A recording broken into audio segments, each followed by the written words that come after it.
puntos de vista. Vos elegís El Arranque con Maxi Lecky por Radio Sónica. Radio Sónica.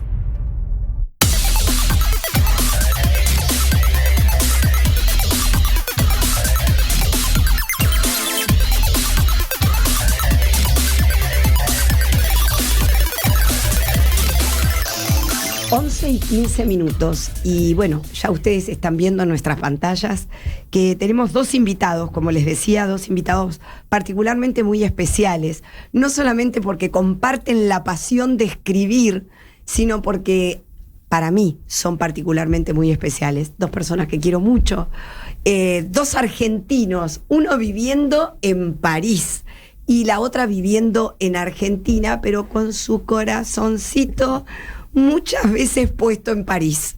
Así que acá los tengo.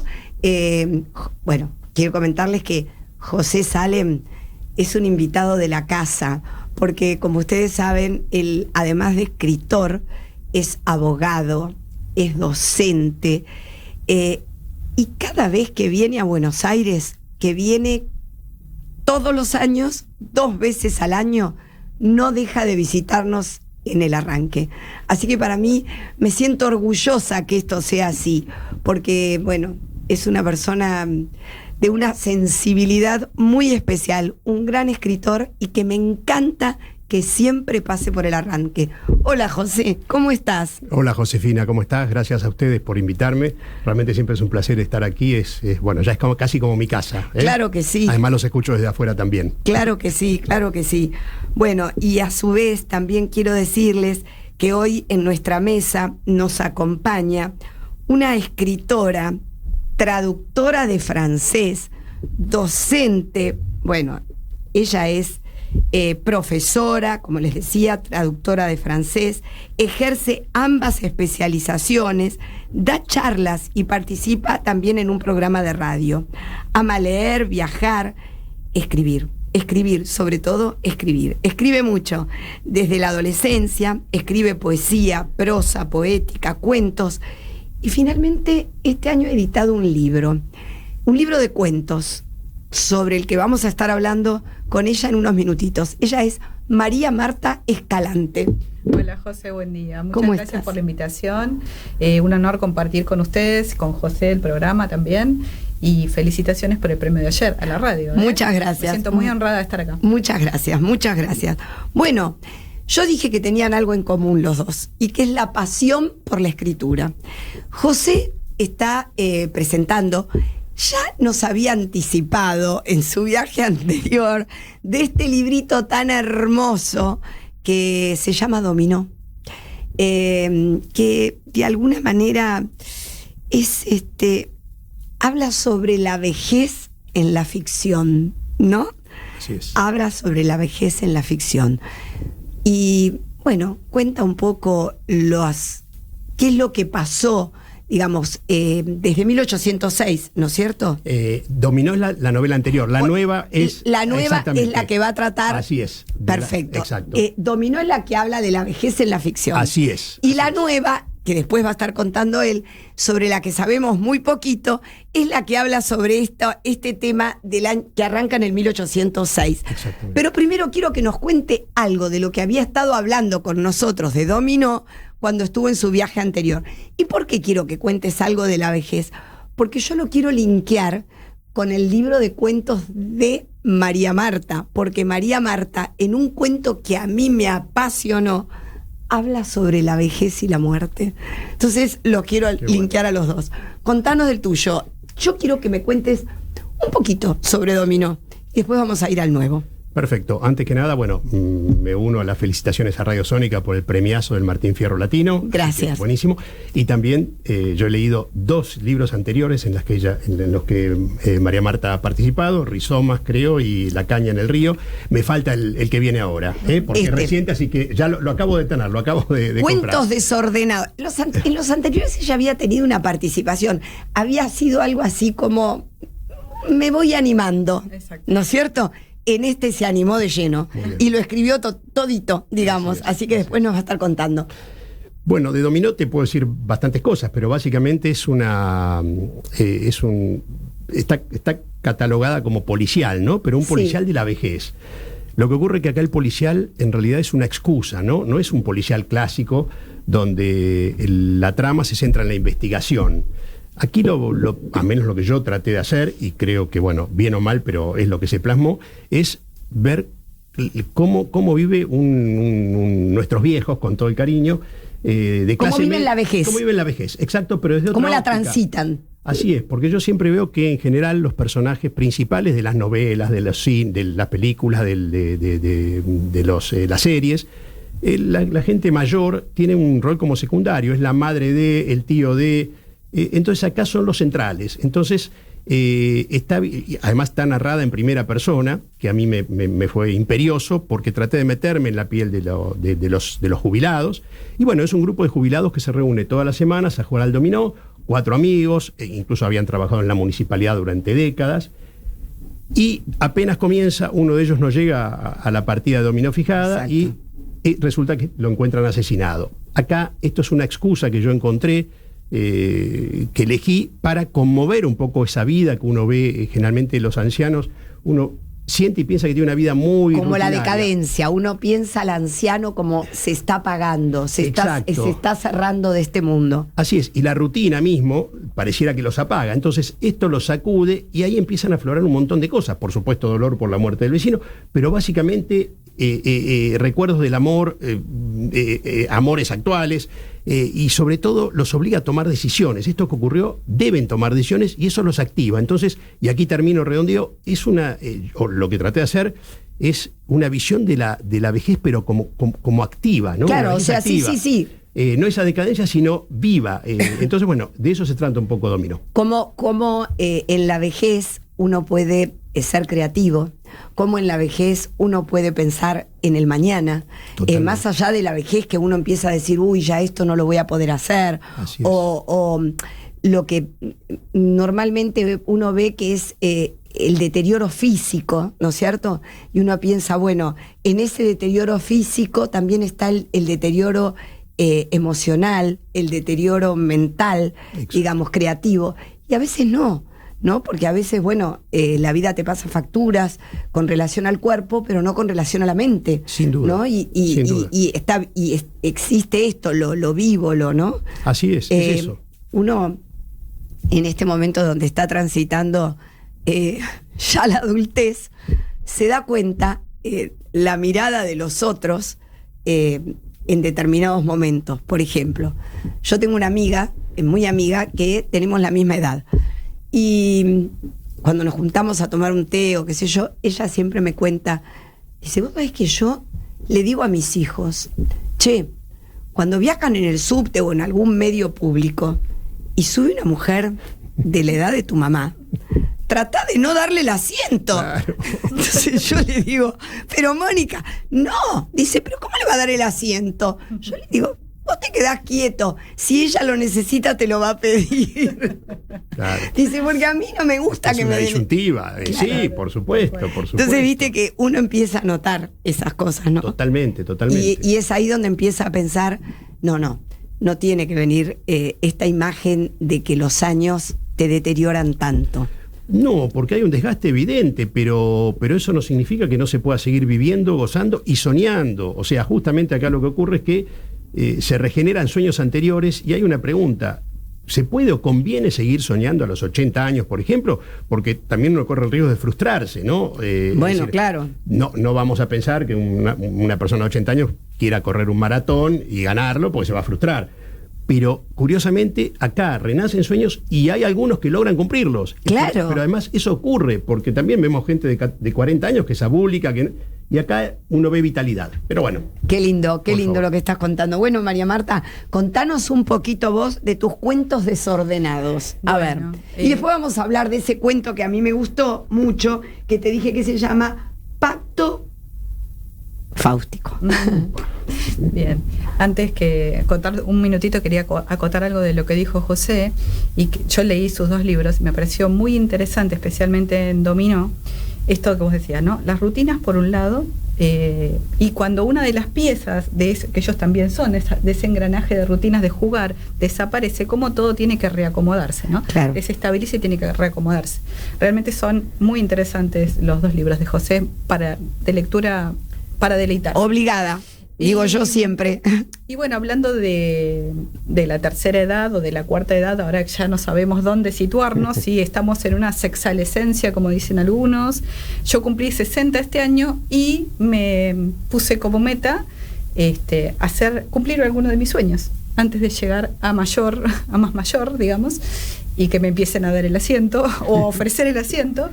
Y me animé a sacar mi primer libro, que se llama Cuentos Desordenados, justamente porque son cuentos de distintos momentos de mi vida y porque el desorden, en cuanto a caos creativo, tiene que ver con mi personalidad. Entonces le puse así, digamos, fui reescribiendo y reacomodando algunas escrituras de antes, y algunas son más recientes, pertenecen a un taller literario que se llama Rizoma, y con la misma profe justamente de mi taller, que es María Julia Truy, yo edité este libro. Ella tiene su editorial, así que bueno, para mí fue una felicidad y un sueño cumplido poder haber sacado mi primera obra. Claro, yo sabía que era muy importante para María Marta el lanzamiento de este libro, ¿no? Entonces, bueno, por supuesto que nos conocemos hace muchos años también, y me acuerdo que cuando me dijo, bueno, ya está, lo voy a presentar, no sé cuándo, qué sé yo, y así como al pasar, yo le dije, bueno, yo te ofrezco, cuando venga José, hagamos una... Pero no volvimos a hablar más de eso.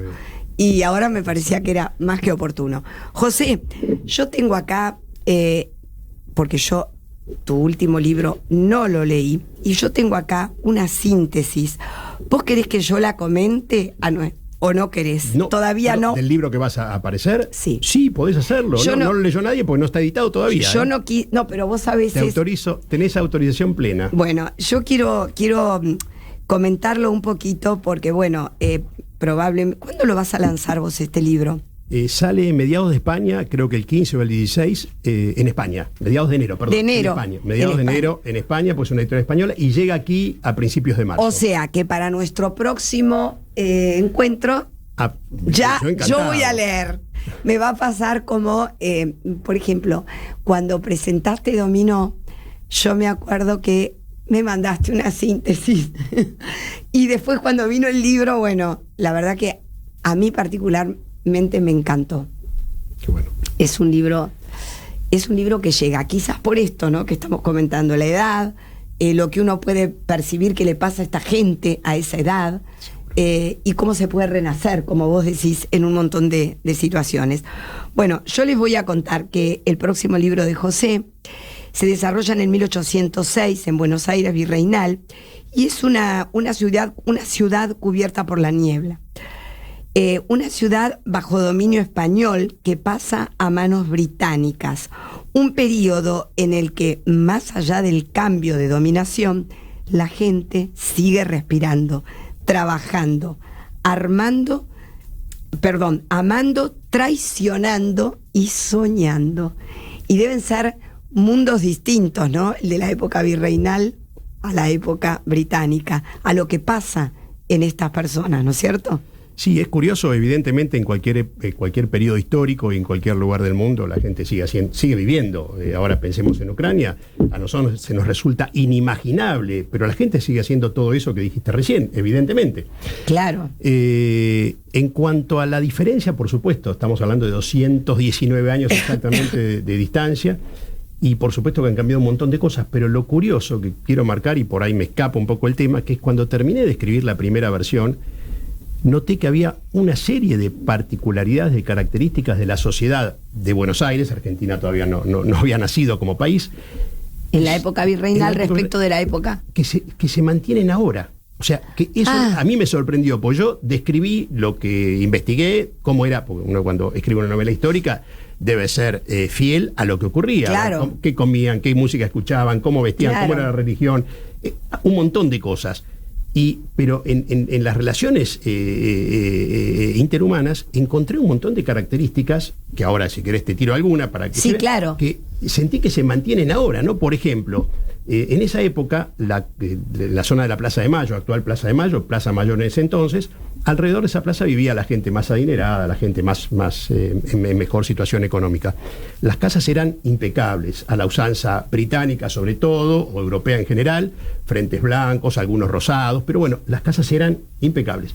Ahora, el fuerte, que es donde vivía la autoridad, el gobierno de ese entonces, en ese momento bajo dominio español, estaba en malas condiciones, y así pasaba con lo público, es decir, una cuestión, creo que a nosotros siempre nos importó mucho lo privado, lo individual, y no nos ocupamos suficientemente o debidamente de lo público, ¿no? Como si no fuera nuestro también. Claro. Eso ya viene del 1800, y así un montón de otras características que me sorprendió a mí, y encontré las raíces un poco de un montón de características malas y buenas, por supuesto, porque las tenemos y holgadas, más que las malas, que vienen de esa época. Te pregunto, José, ¿va a ser una novela de suspenso?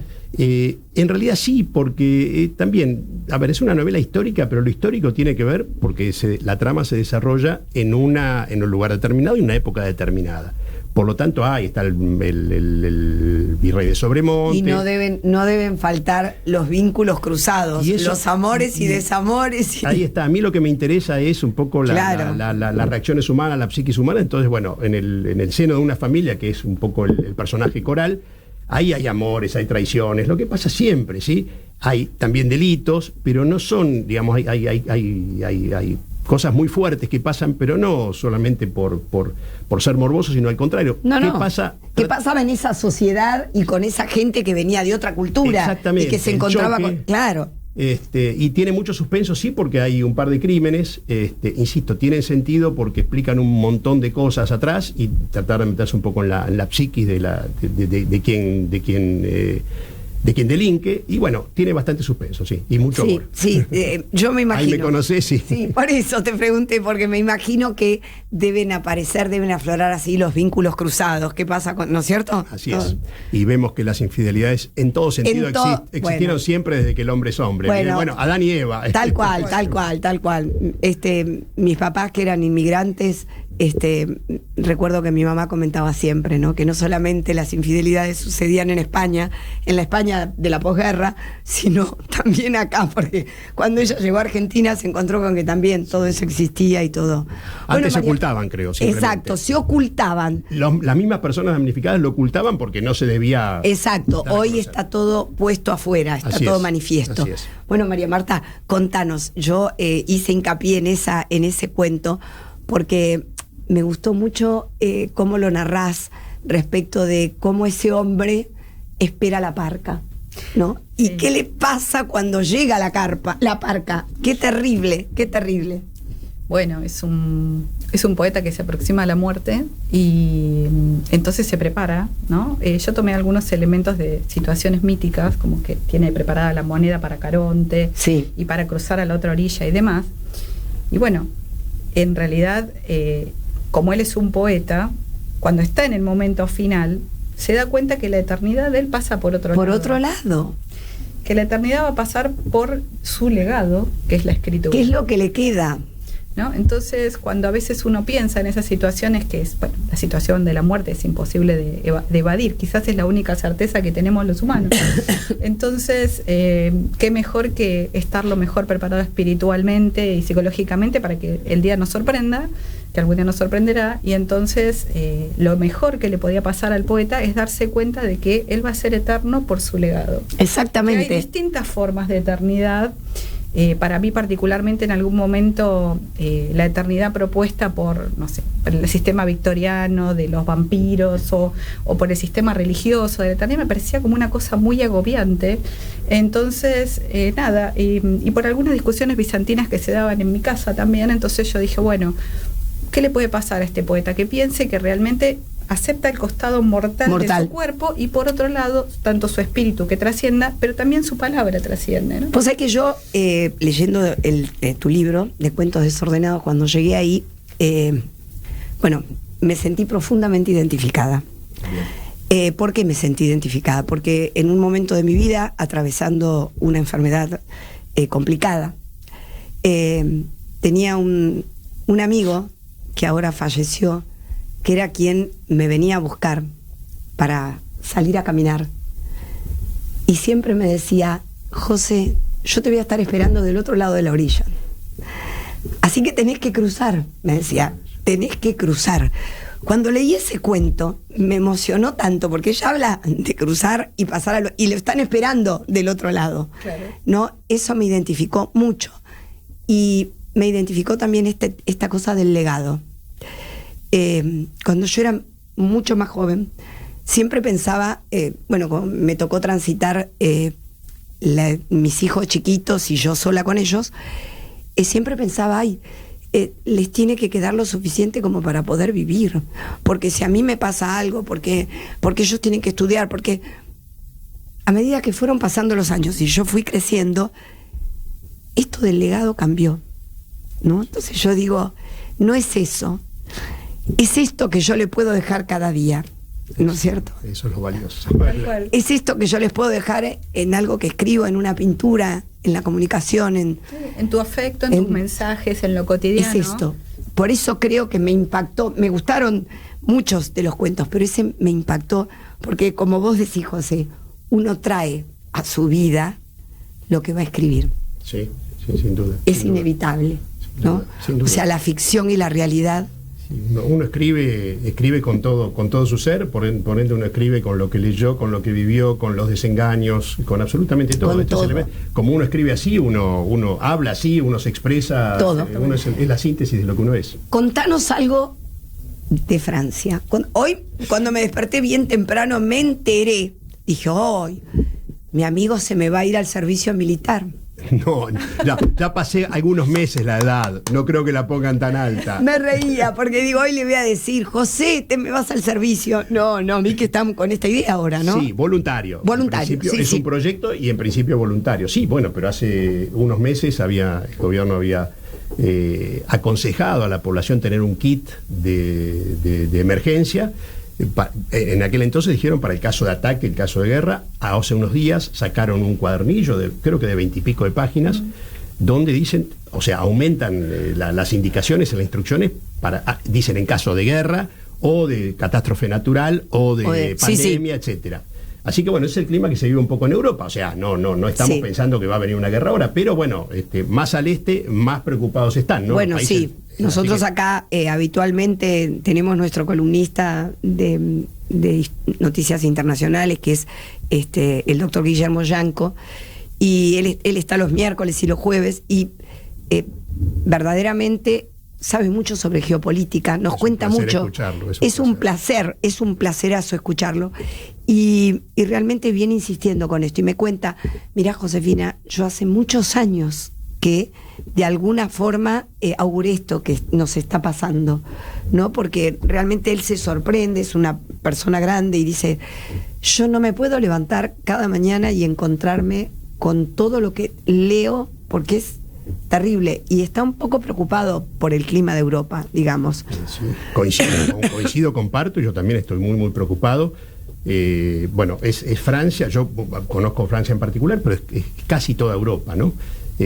Porque es en varios aspectos, políticamente las extremas, en Francia tenemos tendencias a la extrema derecha, a la extrema izquierda. Sí. A mí, bueno, nunca me gustaron las extremas, pero de todas maneras hay una grieta como la que había acá, que antes no había allí, ahora está esa grieta también. Y además, bueno, todo el tema de la inmigración, que es muy problemático. Que es muy problemática. Se lo vea de donde se lo vea. Yo lo viví este año que estuvimos con Edgardo en España. Lo acompañé un tiempito allá en España, y realmente molestaba a los madrileños el tema de los inmigrantes, por todo lo que les significaba para su economía. O sea, como un rechazo a qué era lo que estaba pasando, particularmente en Madrid, digo, ¿no? Porque todo se les encarecía, porque nada se conseguía fácil, porque la verdad que es un tema lo de la inmigración. Sí, ¿no? Y más que nada porque excedió los límites. O sea, acá no se habla de ser pro o anti-inmigración, no. Para nada, ¿no?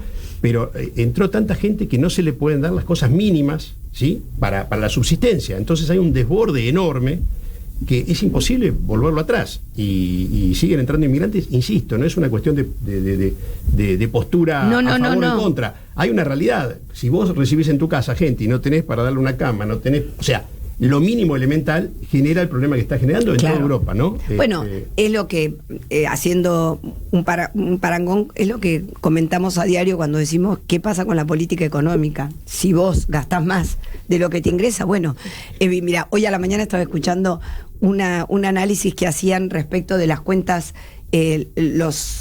los pagos con tarjeta de crédito. Bien. Y los gastos, las deudas que había con los bancos, ¿no?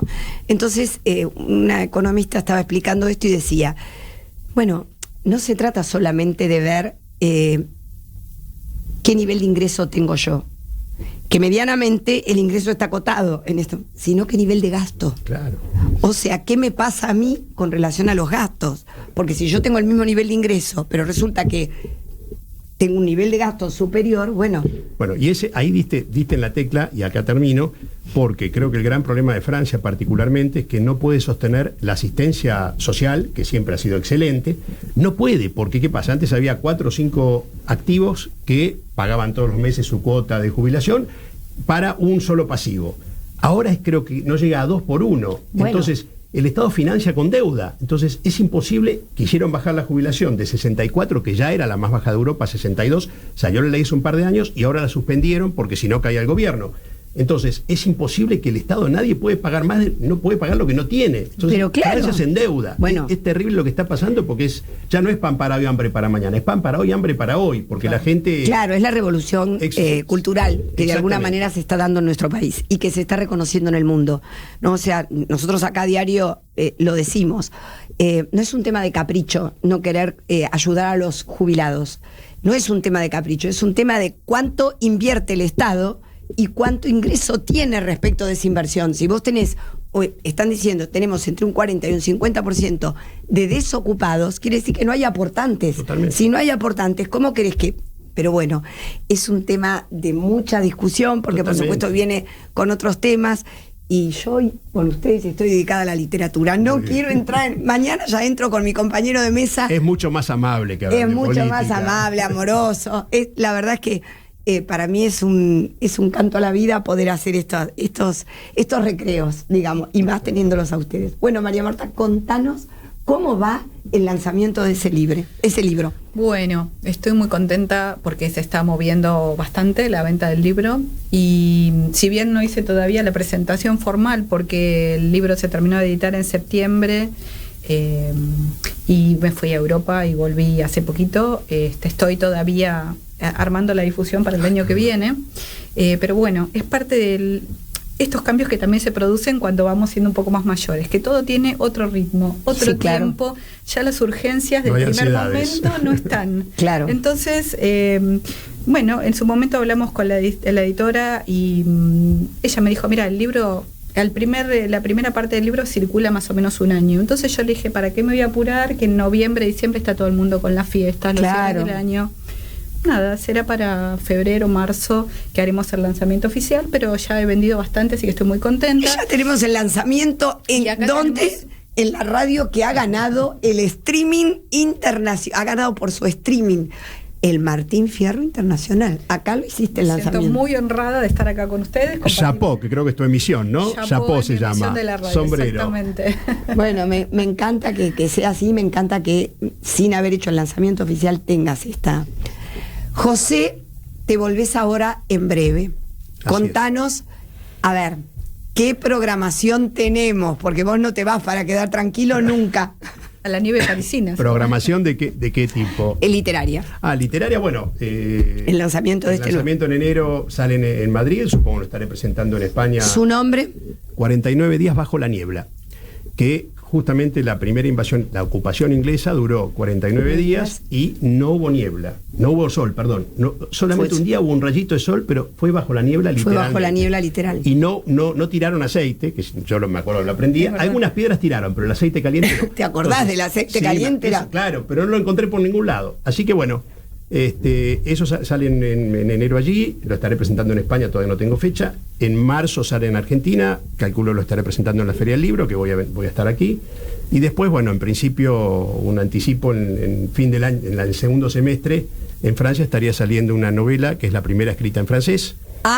Qué lindo eso también. Así que, bueno, Excelente. eso está programado, todavía no tiene fecha, pero para el segundo semestre del 2026. Y sigo escribiendo todos los días porque Por no puedo supuesto. me vengo de lo que no escribí durante 40 y pico de años. Exactamente, ahí estás disfrutando de esto. Bueno, nosotros, por supuesto, te vamos a estar esperando acá para el lanzamiento, para la Feria del Libro y para que nos cuentes mucho más sobre ese proyecto y también sobre el francés, sobre los dos proyectos. Siempre es un placer venir. A ver cómo van.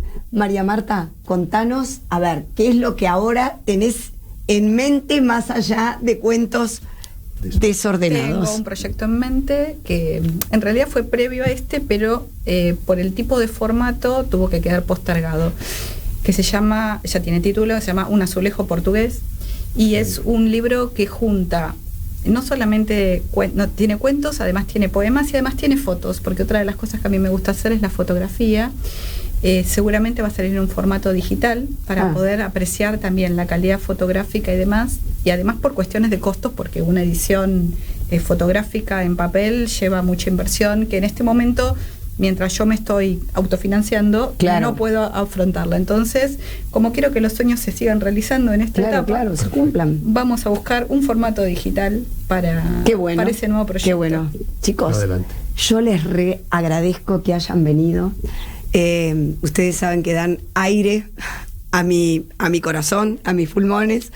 Me encanta que hayan estado acá, me encanta presentar esto que es la pasión de ustedes, que es escribir estos libros de ustedes, y por supuesto les deseo lo mejor, no solamente en este aspecto, sino en la vida, porque los quiero muchísimo. Igualmente, nosotros también a vos, y para mí un honor compartir con ustedes el día de hoy. Sin ninguna duda, sin ninguna duda. Muchas gracias. 11:46, y se nos va la mañana, y yo me quedaría toda la mañana charlando con ellos, pero no puedo, porque ya me están esperando con otra nueva nota. Así que muchas gracias, José Salem. Muchas gracias, María Marta Escalante Real, por esta visita en El Arranque. Estás escuchando El Arranque. Programa nominado a los Martín Fierro Digital 2022 como mejor programa de interés general por Radio Sónica, la radio más escuchada de Internet.